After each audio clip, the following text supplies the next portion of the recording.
বন্ধুরা, আজকে আমি রান্না করব মাগুর মাছ দিয়ে আলু। সম্পূর্ণ ভিন্ন পদ্ধতিতে রান্নাটা আমি করব। যেভাবে মাংস রান্না করা হয় সেভাবে রান্নাটা করব। মাগুর মাছটা কিন্তু সিদ্ধ হতেও সময় লাগে, সেজন্য আমি মাংসের মতো করে রান্নাটা আমি করব।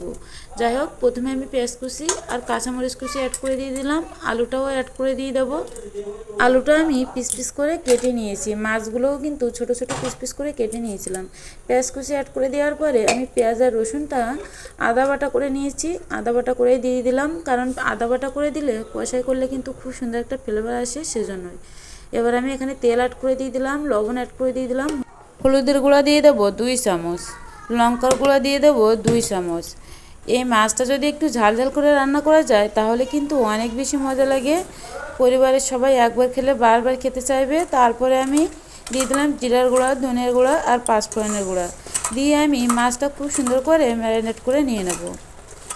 আপনারা তো অনেক পদ্ধতিতে রান্না করে খেয়েছেন মাগুর মাছ, কিন্তু কখনো কি এই পদ্ধতিতে রান্না করে খেয়েছেন?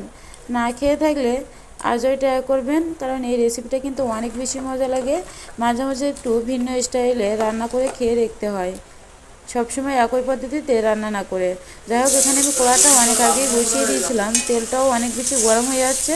মাছটা অ্যাড করে দিয়ে দিলাম, দেওয়ার পরে খুব সুন্দর করে আমি জলটা শুকানো পর্যন্ত সেম মাংসের মতোই কষিয়ে নেব।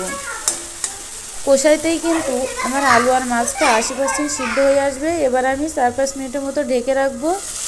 4-5 মিনিট পরে ফিরে আসলাম। এবার আমি নাড়াচাড়া করে আবারও খুব সুন্দর করে জলটা শুকানো পর্যন্ত কষিয়ে নেব। একটু আস্তে আস্তে নাড়াচাড়া করতে হবে, তা না হলে আবার মাছটা যদি ভেঙে যায়। তারপরে এই মাছগুলো অনেক বেশি শক্ত আছে। আবারও ঢেকে রাখছিলাম, রাখার পরে দেখুন আমার জলটা কিন্তু শুকিয়ে গিয়েছে আর মাছ থেকে কিন্তু তেল ছেড়ে দিয়েছে। এভাবেই কিন্তু মাংসটা রান্না করা হয়। আমরা প্রায় মানুষ দেখবেন এভাবে মাংস রান্না করি, সেভাবে আমি কিন্তু মাছটা রান্না করার ট্রাই করলাম। আশা করি রেসিপিটা আপনাদের কাছে অনেক বেশি ভালো লাগবে। এবার আমি পরিমাণ মতো জল অ্যাড করে দিয়ে দিলাম, ফুটে ওঠা পর্যন্ত অপেক্ষা করব। আমার কষাইতে কিন্তু আলু আর মাছটা সিদ্ধ হয়ে গিয়েছে। এই যে ঝোলটা আমার অনেক বেশি ঘন হয়ে যাচ্ছে। 5-6 মিনিট আমি ঢেকে রাখছিলাম, খুব সুন্দরভাবে সিদ্ধ হয়ে আসছে আলু আর মাছটা।